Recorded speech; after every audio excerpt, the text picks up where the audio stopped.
Welcome to another poetry video. I've got three pieces here today. My first one is entitled The Gods of Copybook Headings, which is by Rudyard Kipling. You may know of his work. Probably his most famous is the story The Jungle Book, which is a very great story if you haven't read it or seen one of the movies. Very good. He wrote lots of poetry too. This one is called The Gods of Copybook Headings.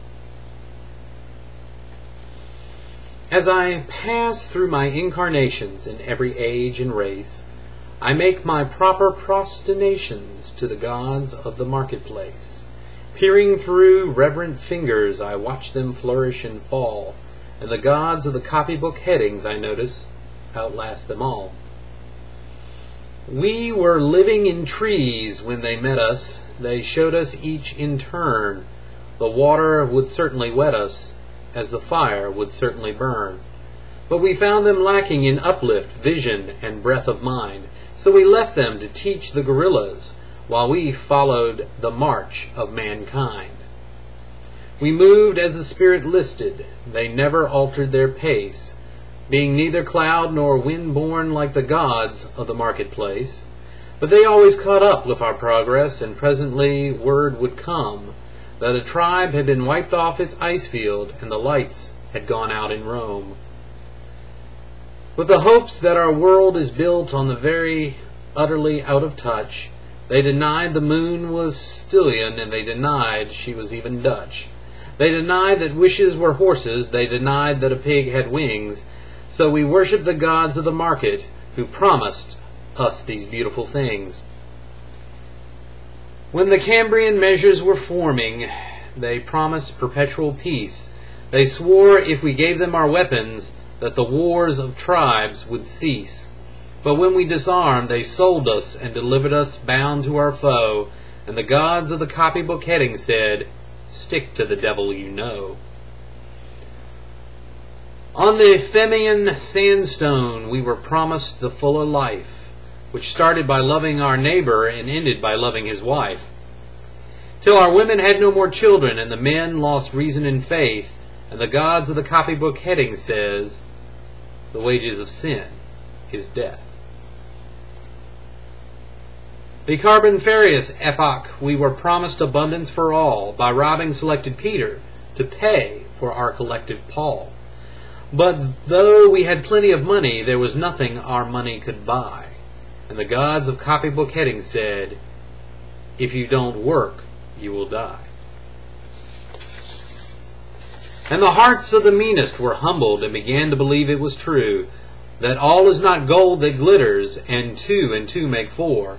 And the gods of copybook headings limped up to explain it once more. As it will be in the future, it was at the birth of man. There are only four things certain since social progress began: that the dog returns to his vomit, and the sow returns to her mire, and the burnt fool's bandaged finger goes wobbling back to the fire. And that after this is accomplished, and the brave new world begins, when all men are paid for existing, and no man must pay for his sins. As surely as water will wet us, and surely as fire will burn, the gods of the copybook headings with terror and slaughter return.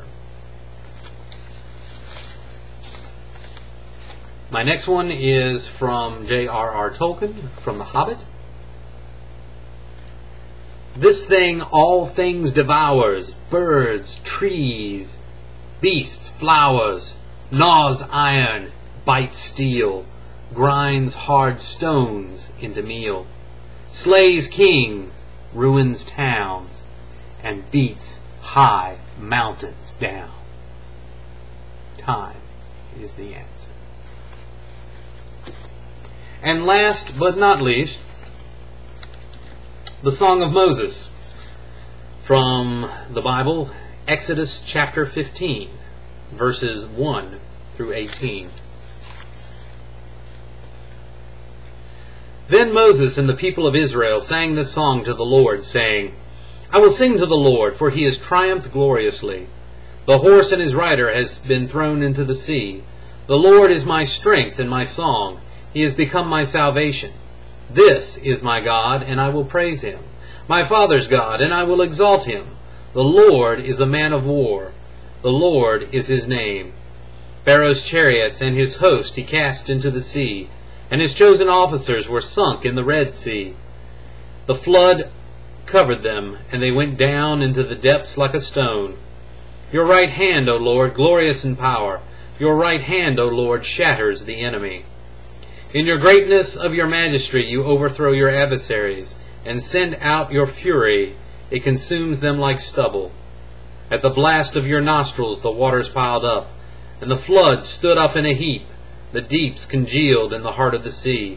And the enemy said, I will pursue, I will overtake, I will divide the spoil, my desire shall have its fill of them.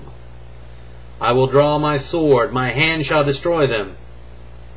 But you blew with your wind, and the sea covered them, and they sank like lead in the mighty waters.